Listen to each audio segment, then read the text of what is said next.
In the winter of 2025, a scientist sat with a set of numbers that did not make sense. For over 40 years, a 5-kilometre scar buried deep in the Kimberley wilderness of Western Australia had a settled identity. Textbooks called it early Eocene, roughly 55 million years old. A tidy number, filed away, footnoted, forgotten. Then a fresh look at the pollen and spores trapped in its ancient lakebed turned up something that should not have been there. Fossil plant grain species that vanished from the fossil record tens of millions of years before this crater's assumed birthday. Late Cretaceous. Possibly older. Possibly reaching back toward the age of the dinosaurs themselves. Either the fossils were impossibly out of place, or the crater was never 55 million years old at all, and the published age of one of Australia's best preserved meteorite scars has been wrong for almost half a century. This is Goat Paddock, a 5-kilometre-wide wound in the Kimberley Plateau, walled by sandstone cliffs over 100 metres high. So remote that it took geologists 15 years just to agree on what had made it, and so obscure that most Australians have never even heard its name, even as its more famous cousin, Wolf Creek, became a household word. It sits on working cattle station land, in country so rugged that there is still no formal road to its rim, a place scientists can only reach with real effort and real risk. Scientists are still trying to work out exactly how old this crater really is, and the answer may force a rewrite of what we thought we knew about the sky falling on this continent. To understand why, we have to go back to a rock outcrop nobody thought twice about, until a mining drill hit something nobody expected. If this is your first time here, welcome. This channel exists for exactly this kind of story, the places where geology, deep time, and the oldest human cultures on Earth collide. We dig into the science, we respect the culture, and we never settle for the easy answer. If that sounds like your kind of rabbit hole, hit subscribe and turn on notifications, because we're about to take you somewhere almost no outsider has ever stood into one of the quietest, strangest places in the entire Australian outback. Let's start with what Goat Paddock actually is, because the reality, without a single exaggeration, is already extraordinary. Roughly 106 kilometres west-southwest of the town of Halls Creek, in the far north of Western Australia, the Kimberley Plateau rises in folded walls of sandstone laid down well over 1 billion years ago, back in the Proterozoic eon, a span of time so vast that comparing it to human history is almost meaningless. This rock has sat here, largely undisturbed, since long before complex life crawled out of the ocean. And then, somewhere in that unimaginable stretch of time, something struck it. From the air, Goat Paddock looks almost unnatural, a near-perfect circular valley, gouged into rugged highland country, a little over 5 kilometres across, ringed by cliffs that rise 100 to 150 metres straight out of the crater floor. It sits at the junction of two mountain chains, the King Leopold Range and the Mueller Range, in country so folded and broken that the crater itself is one of the only flat, open spaces for miles in any direction, a strange bowl-shaped clearing punched into the middle of nowhere. Look closer, though, and the crater isn't quite the perfect circle it first appears. It's subtly elongated, stretched slightly along a north-south axis, and to geologists, that small imperfection is itself a clue. A dead-on, vertical impact tends to punch a nearly perfect circle into the ground. A crater stretched along one axis instead suggests the object that made it came in at a low, glancing angle, arriving from either the north or the south rather than falling straight down out of the sky. Even the shape of the scar, in other words, is still telling scientists something about the last few seconds before impact. Up close, the walls tell the story. This isn't a simple hole. Its rim has been folded, and buccal geologists call it synclinal rim folding, with entire slabs of ancient bedrock flipped vertical, even overturned, by the force of whatever hit here. Since the impact, Roughly radial gorges have cut through the crater wall, carved by millions of years of monsoon runoff, and in doing so they've done something almost no other crater on Earth allows. They've sliced the wall open in cross-section, letting scientists walk directly into the layers of shattered, melted, and folded rock left behind by the impact itself, like reading the growth rings of a wound that never fully closed. Inside those layers is the proof. Geologists have found breccia broken, jumbled rock fused together, some of it melted into glass by heat that would have reached thousands of degrees in an instant. They've found shatter cones, the distinctive feather-fractured patterns that only form under the extreme, near instantaneous pressure of a hypervelocity impact. And under the microscope, they've found shocked quartz ordinary grains of sand transformed at the atomic level. Their crystal structure warped by pressures that no volcano, no earthquake, and no process on this Earth, other than a cosmic impact, can produce. Halfway up the crater wall, there's even a natural bench where researchers found suovite, a strange, ropey, flow-textured rock that forms when impact debris, briefly turned to liquid and vapour by the violence of the collision, rains back down and freezes in place. It is, in the most literal sense, the fossilized memory of an explosion powerful enough to turn solid stone into something closer to lava, if only for a moment. For a long stretch of time afterward, the crater held a lake. Roughly 200 metres of sediment, mud and silt, settled quietly onto the crater floor, undisturbed, layer upon layer sealing in, without anyone realizing it, a time capsule that would one day upend everything scientists thought they knew about when all of this happened. Today the lake is gone. What remains is a hidden, near inaccessible basin, walled off from the rest of the Kimberley, sitting in cattle station country so remote that it took modern science until the final years of the 20th century to even confirm what it was looking at. Long before any geologist set foot near Goat Paddock, this land already had people. The Kimberley Plateau has been walked, known, and cared for by Aboriginal peoples for at least 30,000 years, and by some estimates, considerably longer.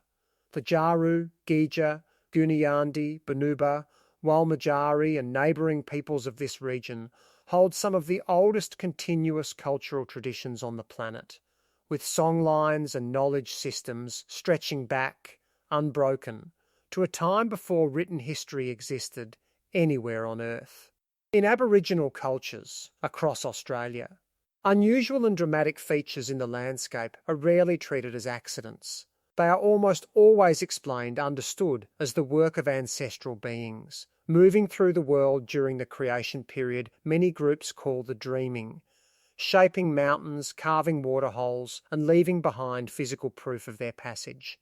This isn't folklore layered on top of a separate, real geological explanation. For traditional owners, it is a way of knowing country with its own deep, internally consistent logic. In Aboriginal English, that word country, capitalised, carries far more weight than its plain English meaning suggests. It encompasses law, kinship, history, and identity, all bound into the physical land itself. An explanation of why the land looks the way it does, and, just as importantly, how people should behave in its presence. The clearest example sits less than 200 kilometres away. Wolf Creek Crater, smaller than Goat Paddock, but far better known, is called Kundamalal by the Jaru people, whose traditional lands surround it. In their traditional knowledge, the crater marks the place where a rainbow serpent, one of the most powerful ancestral beings across Aboriginal Australia, burst up from beneath the earth at the beginning of time. It is treated to this day as a significant and powerful site, not a curiosity, but a place demanding respect. And this isn't an isolated case of Aboriginal tradition encoding a cosmic event. Thousands of kilometres away, in central Australia, the Henbury craters carry a documented oral tradition, recorded by researchers since the 1930s, describing a fire devil that ran down from the sun and set the land ablaze, punishing those who broke sacred law. Local elders warned outsiders not to camp within miles of the site, and not to drink rainwater pooled in the craters, for fear of that same fire devil. Henbury is barely 4,000 years old, meaning that story, if it does describe the impact itself, would represent a living human memory stretching back across 4 millennia. Across northern Australia more broadly, meteors themselves are frequently described in Aboriginal tradition as the fiery eyes of celestial serpents. The connection between falling fire and a serpent beneath the earth is not a coincidence invented for this video. It is a pattern that shows up, independently, again and again, across an entire continent's worth of oral tradition. Goat Paddock has no such story recorded in the published written record, and that absence is worth sitting with rather than glossing over. It doesn't mean the crater held no meaning to the people whose country surrounds it. It means something narrower, and in its own way more unsettling, that Goat Paddock sits in country so remote, so difficult to reach, and so far from where early European recorders were writing anything down, that whatever knowledge existed around it was never collected, translated, or published before it risked being lost. Unlike Wolf Creek, mapped from the air in 1947, turned into a tourist destination, within a generation, Goat Paddock stayed almost entirely outside the written record for another 3 decades. Its silence in the archive isn't evidence of nothing. It's evidence of a story historians simply never got to. What we can say with certainty is this: the Aboriginal peoples of the Kimberley Plateau were moving through, hunting across, and reading this exact landscape for tens of thousands of years before any outsider ever laid eyes on Goat Paddock's cliffs. Long before Western science had any concept of a meteorite, any framework for understanding rocks falling from the sky, Aboriginal Australians already held oral traditions describing precisely that. It's a humbling thought, standing at the rim of a crater like this. Whatever was known, whatever was passed down around campfires long before Halls Creek existed as a town, deserves to be treated not as a colourful footnote to the science, but as the original observation. Western geology arrived at Goat Paddock in 1964. Aboriginal Australians arrived, by the most conservative estimates, tens of thousands of years earlier. So how did a 5-kilometre crater sit almost unknown for so long? The paper trail, thin as it is out here, tells its own story of near misses, missed connections, and a mystery that took decades to even properly begin. In 1964, geologists from the Bureau of Mineral Resources and the Geological Survey of Western Australia were flying regional mapping routes over the Kimberley Plateau vast, roadless country where aerial survey was often the only practical way to chart the land at all.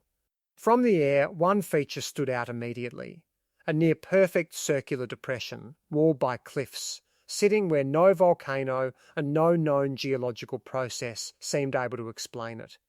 It went into the record simply as a geological anomaly. The idea that it might be an impact crater was raised almost immediately, and then, strangely, dropped. For the better part of a decade it sat in survey notes, unexamined, unexplained, unvisited by anyone qualified to say what it actually was. 1972. A mining company arrived on the ground, not chasing a meteorite, but chasing diamonds. The Kimberley was, and remains, prime territory for kimberlite, the volcanic rock that can carry diamonds up from deep in the Earth's mantle. And a near-circular structure like Goat Paddock looked, on paper, exactly like the kind of pipe a kimberlite deposit might produce. 2 drill holes went down into the crater floor. They found nothing of economic value, no diamonds, no kimberlite. The rig packed up and left. What the drillers didn't realise, and had no particular reason to suspect, was that they had just put a hole straight through the floor of a genuine meteorite crater, hunting for treasure from below when the real discovery had arrived from above. The clue sat in their own drill core, unrecognised, for years. August 1979. It took a dedicated, 5-day reconnaissance expedition geologists Harms, Milton and Ferguson, working in country so rugged that simply reaching the crater was its own achievement to finally put the pieces together. Getting a small team, their gear, and enough water into country this isolated was, in 1979, a logistical undertaking in its own right. There was no infrastructure to speak of, and every sample collected had to be carried out by hand before it could travel anywhere near a laboratory. Climbing the crater's broken, radially gorged walls under Kimberley's sun. Hauling equipment across terrain with no formal track in or out, they found what the 1972 drillers never thought to look for: shatter cones. Shocked quartz. Breccia laced with once molten rock. In under a week, they confirmed what had been suspected. Dropped, forgotten, and literally drilled through without recognition for 15 straight years. Goat Paddock was real. It was a scar from space.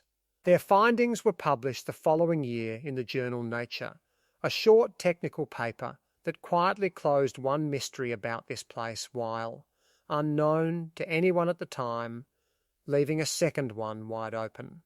2005, one of the original 1979 team, geologist D.J. Milton, returned to Goat Paddock a generation later this time with colleague F. A. MacDonald for a closer look at its internal architecture, the rim folding, the breccia layering, and the rare cross-sectional views offered by those radial gorges. Their study placed Goat Paddock right at a genuinely significant size threshold in impact science, the transition between simple and complex crater structure, the point at which a crater's internal architecture changes character, shifting from a straightforward bowl toward the more elaborate, terraced form seen in much larger impact structures. Goat Paddock, in other words, isn't only a well-preserved crater, it's one of the clearest natural laboratories anywhere on Earth for watching that structural transition happen. 2025, decades later, that second mystery finally surfaced. Palynologist Michael McPhail returned to the fossil pollen sitting in the crater's ancient lakebed sediment, the same sediment whose early Eocene pollen had, since 1980, been used to date the entire impact. Looking closer with modern technique, he found something the earlier survey had missed: a mixed, confusing assemblage of plant microfossils, some matching the expected Eocene age, and others late Cretaceous, early Cretaceous, conceivably older, that simply should not have been sitting in the same layer of mud. 45 years after Harms, Milton and Ferguson closed the case on what made Goat Paddock, the question of when reopened completely, in the pages of a scientific journal, for the world to reckon with. If you're waiting for the moment this turns supernatural, for aliens, for curses, for some Bermuda Triangle explanation, for a hole in the outback nobody can quite agree on, keep watching. Because what scientists have actually found here, buried in fossil pollen and ancient rock, is stranger and far more significant than any myth could be. This is a live scientific mystery, unfolding in real academic journals, published as recently as last year. Before we get there, though, hit that subscribe button, because you will not want to miss where this goes next. Every unexplained-looking scar in the landscape eventually attracts a rumour mill, and remote Australian craters are no exception. Wolf Creek, Goat Paddock's far more famous neighbour, became genuinely notorious once a 2005 horror film borrowed its name and setting, spawning years of online chatter linking the crater to curses and disappearances, despite the film's plot being entirely fictional, only loosely inspired by real Australian crimes that took place nowhere near the crater itself. Goat Paddock has largely avoided that particular kind of fame, mostly because so few people have ever heard of it, let alone visited it. But that doesn't mean it escaped controversy. For most of the 20th century, geologists worldwide were locked in a genuine, serious dispute over structures like this one, and the argument wasn't about ghosts or aliens. It was about volcanoes. Before the tools existed to properly identify impact evidence, Dozens of circular, deformed rock structures around the world in the United States, in Europe, across Australia, were labelled crypto-explosion structures, a deliberately non-committal term acknowledging that something had clearly exploded here, without agreeing on what. Some geologists argued for deeply buried volcanic gas explosions, no meteorite involved at all. Others suspected impact, but lacked the hard evidence to prove it. The same argument played out at sites across the globe: Kentland in Indiana, Serpent Mound in Ohio, and dozens of others, often running for decades before better tools for detecting shock metamorphism became widely available. Goat Paddock itself carried the crypto-explosion label for years, right up until that August 1979 expedition, which is precisely why Harms, Milton and Ferguson's short 1980 paper mattered so much. It wasn't debunking a ghost story, it was settling a real scientific argument, using hard physical evidence that only an impact could produce. That evidence is worth understanding, because it's the actual standard scientists use to rule out every non-impact explanation. Shatter cones, the distinctive, fractured, cone-shaped patterns found in the crater's rock form only under shockwave pressures generated in a fraction of a second.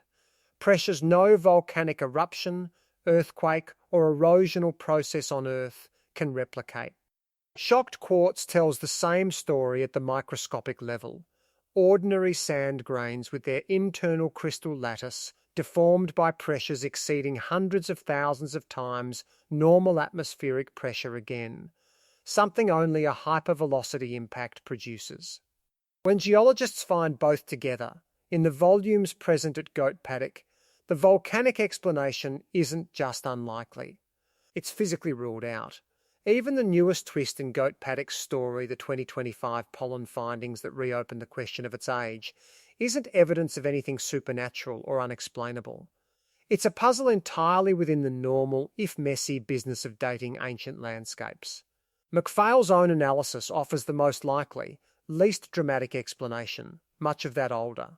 Out-of-place pollen was probably Ramani, a term palynologists use for older fossil material that gets washed in, reworked, and redeposited into younger sediment layers, effectively contaminating the record with grains far older than the layer they're found in.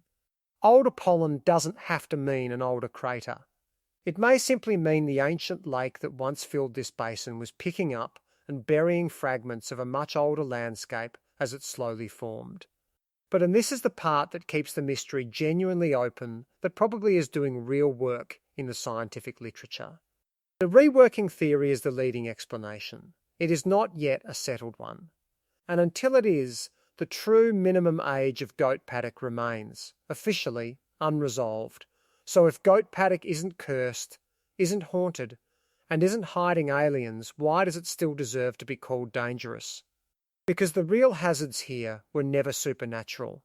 They're written into the land itself, and they are entirely real. Start with access. Goat Paddock sits deep inside cattle station country, on the edge of the King Leopold and Mueller Ranges terrain, so folded and broken that a location just 50 kilometres from a formed road can take 2 to 3 hours to reach by vehicle, when it's reachable at all. There is no township nearby. No phone signal, no formal track leading to the rim. If something goes wrong out here, help does not arrive in minutes. It arrives at best in hours, assuming anyone even knows where to look.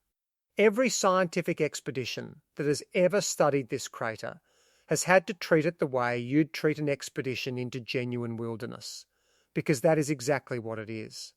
Then there's the climate itself, which does the work no monster ever needs to.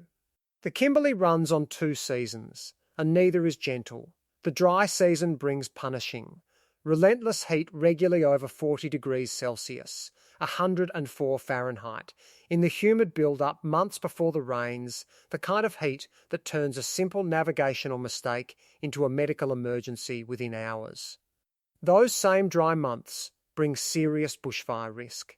In a single recent fire season, more than 2.5 million hectares burned across the Kimberley. The wet season, from November through April, flips the danger entirely. monsoon downpours that can turn dry creek beds into raging, impassable torrents within minutes, under a sky that carries genuine cyclone risk. Roads that are merely difficult in the dry season simply cease to exist in the wet, washed out, flooded, or cut off for weeks, sometimes months at a time. And the water itself carries its own predator. Saltwater crocodiles, among the largest and most dangerous reptiles on Earth, inhabit waterways throughout this part of the Kimberley, including the rivers and gorge systems that drain past the ranges surrounding Goat Paddock. They are patient, they are efficient, and in a landscape this remote, an encounter carries none of the safety net a more populated environment provides. Layer onto that the geology itself.